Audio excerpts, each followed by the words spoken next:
Assalamualaikum warahmatullahi wabarakatuh.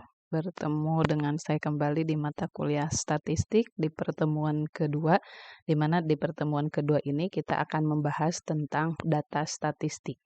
Data statistik seperti yang sudah dijelaskan di pertemuan sebelumnya bahwa statistik itu berhubungan dengan angka.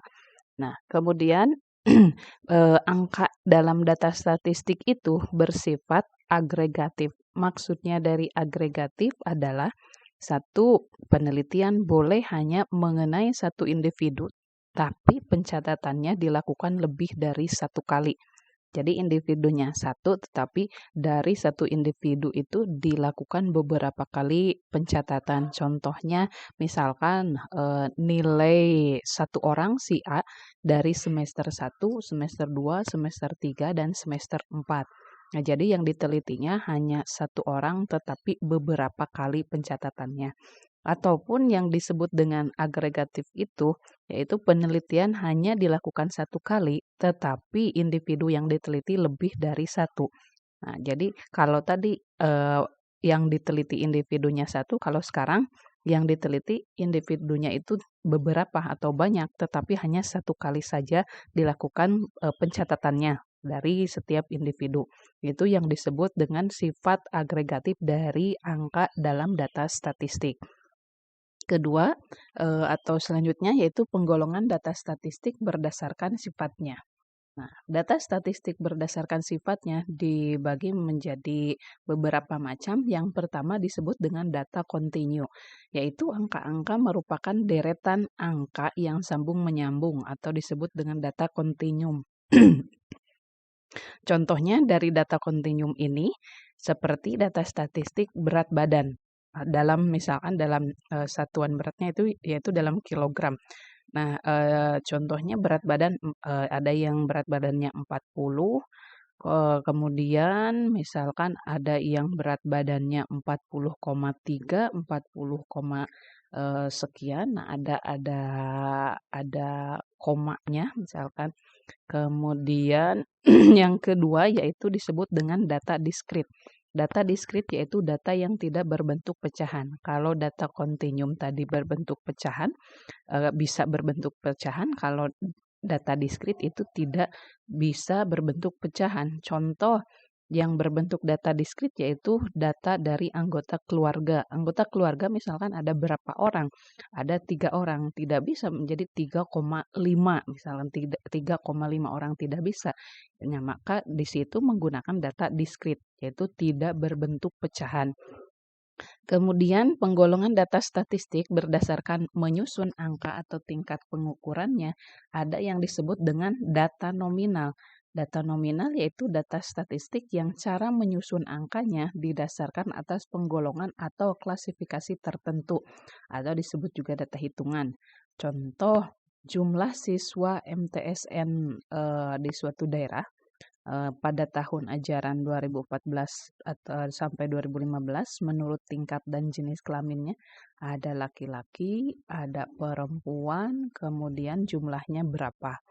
Nah, itu disebut data nominal. Misalkan di sini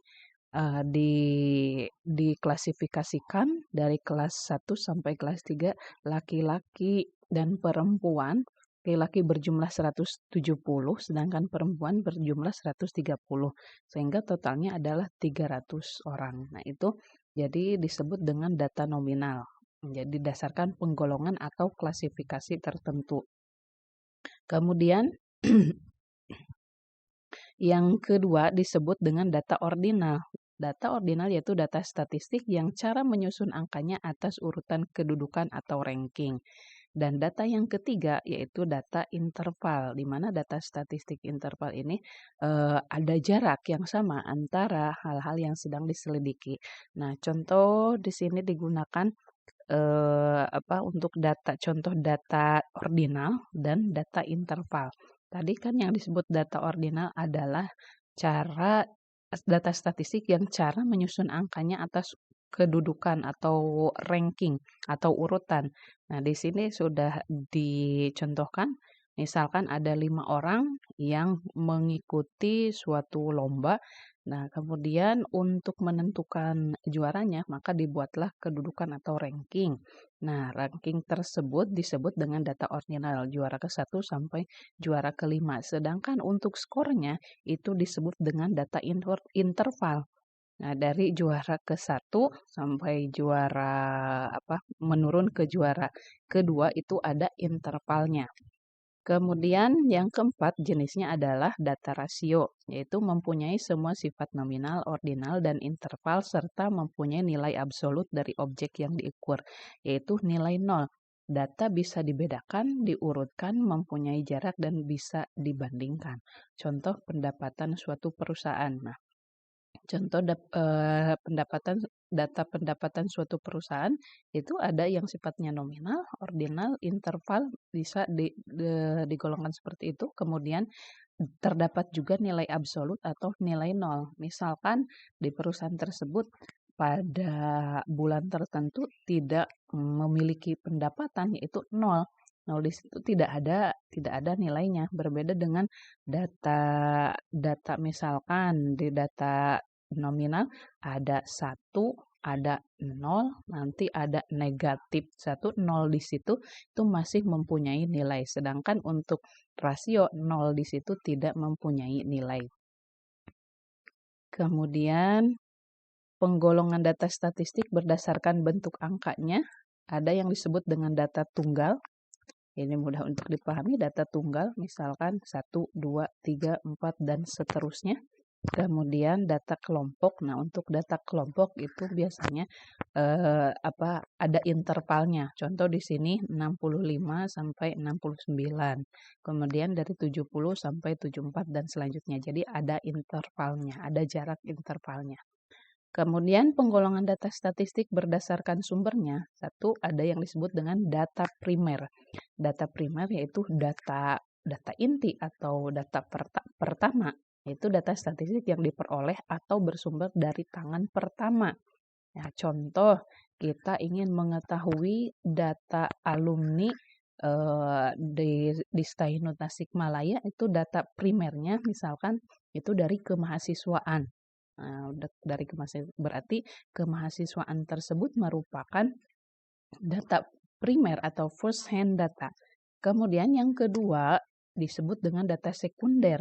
Berarti second hand data atau data kedua. Data statistik yang diperoleh atau bersumber dari tangan kedua.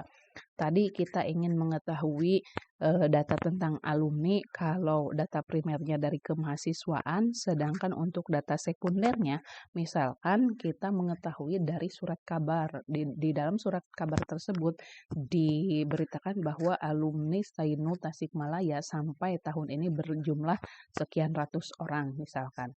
Kemudian selanjutnya penggolongan data statistik berdasarkan waktu pengumpulannya. Satu, ada data seketika, di mana data seketika ini yaitu data statistik yang mencerminkan keadaan pada satu waktu saja. Misalkan data statistik tentang jumlah tenaga pengajar di sekolah tertentu pada tahun 2016 sampai 2017 saja. Nah, berarti hanya data yang diperlukan yaitu hanya pada tahun ajaran 2016-2017 saja. Itu data seketika. Kemudian yang kedua yaitu data urutan waktu, yaitu data statistik yang mencerminkan keadaan atau perkembangan mengenai suatu hal dari satu waktu ke waktu yang lain secara berurutan.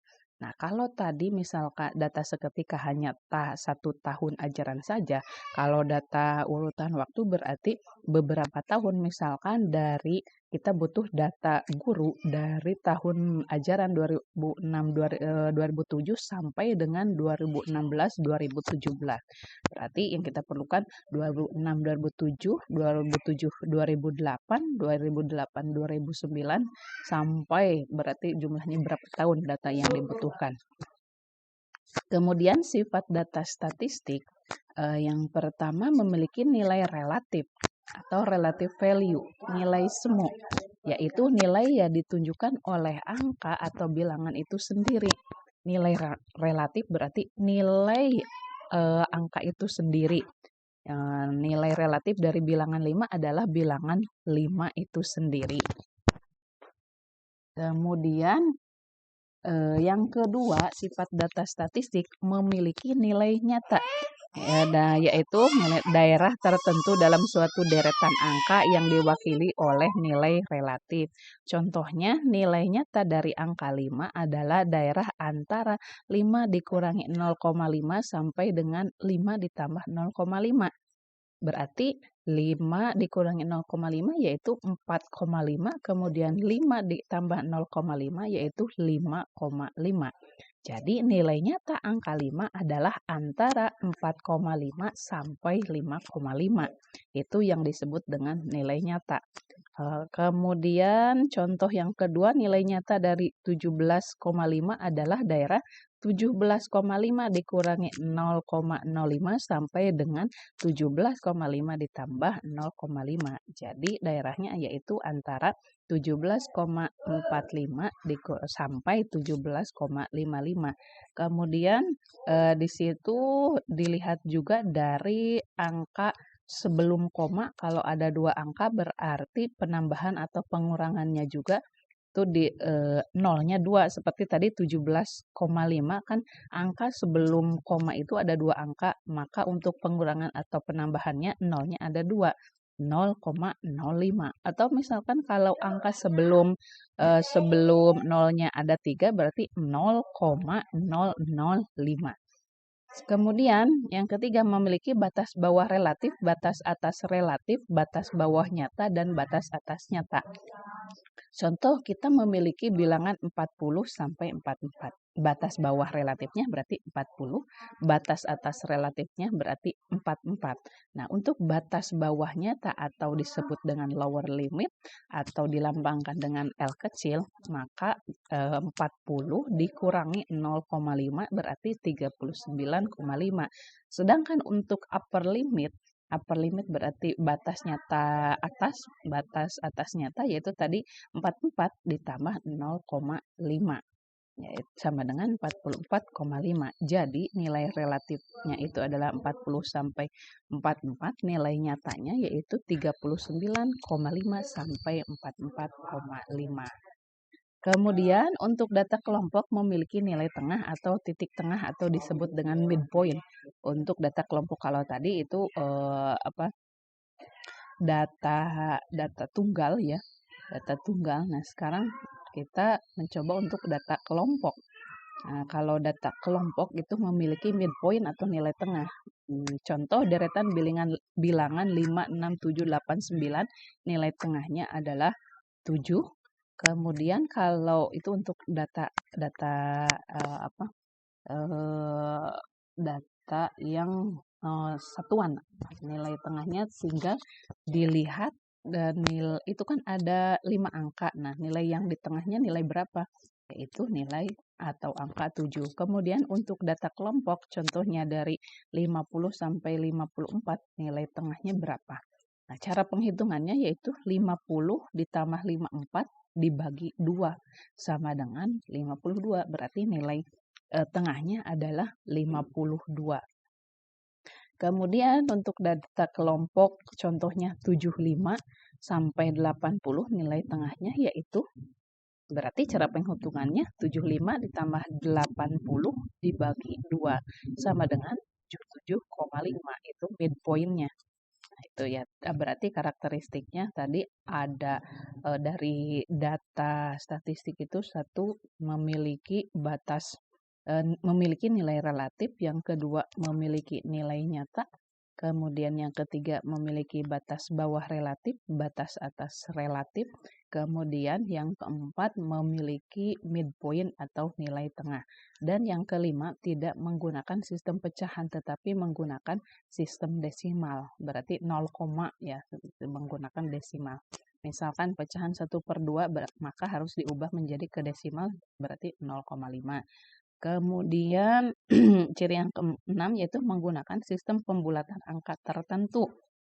Nah, jika setelah 3 angka di belakang tanda desimal besarnya 50 atau kurang dari 50, maka dianggap 0. Contohnya 0,1134. Nah, karena 3 angka setelah koma itu kurang dari 50, maka dibulatkannya tetap 0,113 atau 0,810571, maka dibulatkannya 0,810 ya. Karena di situ tadi ketentuannya di belakang tanda desimal besarnya 50 atau kurang dari 50 maka dianggap 0. Kemudian jika setelah 3 angka di belakang tanda desimal besarnya 51 atau lebih dari 51, maka dianggap 1 pembulatannya. Lihat 3 angka setelah koma besarnya lebih besar dari sama dengan 51 atau lebih besar, maka dibulatkan menjadi 1. Contoh 0,2915 dibulatkan menjadi 0,292. Nah, karena setelah angka 1 itu besarnya adalah 51 ya. 51. Nah, mungkin di sumber lain ada yang menyatakan bahwa 5 besarnya 5 maka dibuatkan ke 1. Itu kalau ada sumbernya mah enggak, silakan. Kemudian contoh data statistik dalam dunia pendidikan yaitu data yang berkaitan dengan prestasi belajar peserta didik misalnya. Berarti nilai ulangan harian, UTS, UAS, atau dulu bahkan ada nilai UN. Yang kedua yaitu nilai hasil tes seleksi siswa baru misalkan. Kemudian yang ketiga nilai rapot. Terus yang keempat misalkan skor hasil tes IQ. Yang kelima skor hasil tes kepribadian misalkan. Terus yang keenam skor hasil tes penjurusan dan sebagainya. Kemudian data yang berkaitan dengan keadaan peserta didik seperti jumlah peserta didik, kemudian jumlah peserta didik dilihat dari kelas, jurusan, jenis kelamin, atau daerah asal, dan lain sebagainya. Atau juga jumlah lulusan, misalkan yang naik kelas atau yang lulus atau tidak lulus dalam ujian akhir, jumlah lulusan dari tahun ke tahun misalkan. Kemudian data lainnya yang berhubungan dengan pendidikan itu data yang berkaitan dengan staf pengajar, data yang berkaitan dengan staf administrasi, atau data yang berkaitan dengan anggaran pendapatan dan belanja, data yang berkaitan dengan bidang perlengkapan, bidang perpustakaan, atau misalkan presensi peserta didik, staf pengajar, dan staf administrasi. Kemudian untuk prinsip dalam data statistik yaitu dilihat dari lengkapnya data, tepatnya data, di mana lengkapnya data itu dilihat dari tepatnya data dilihat dari jenis atau macamnya data. Tadi yang kita butuhkan apakah harus data ordinal, data interval, atau data yang lainnya. Kemudian waktu pengumpulannya berarti dilihat dari waktunya harus kapan. Kemudian yang ketiga itu dilihat dari kegunaannya. Apakah data yang kita kumpulkan itu memang relevan dengan yang dibutuhkan atau tidak. Kemudian yang ketiga alat atau instrumen. Itu seperti angket. Kemudian prinsip yang ketiga dilihat dari kebenaran data yang dihimpun. Berarti data yang diambil itu harus sesuai dengan fakta di lapangan. Tidak boleh berupa subjektif atau misalkan imajinatif. Bagaimana cara pengumpulan data statistik? Yaitu satu bisa dengan sensus. Nah, mungkin kita sering mendengar sensus penduduk. Nah, itu jadi artinya sensus itu seluruh populasi dijadikan diambil sebagai objek penelitian. Kemudian yang kedua yaitu sampling. Kalau sampling berarti mengambil sebagian objek dari populasi. Nah, kalau sensus semua objek dijadikan populasi, kalau sampling mengambil sebagian objek untuk dijadikan responden atau sampel. Kemudian alat pengumpulan data statistik itu bisa dengan daftar cek dan ada juga skala bertingkat atau rating scale, ada pedoman wawancara dan kuesioner. Untuk lebih lanjutnya penjabaran materi ini ada dalam mata kuliah metodologi penelitian. Demikian presentasi dari saya untuk data statistik. Materi data statistik mudah-mudahan bisa dipahami. Assalamualaikum warahmatullahi wabarakatuh.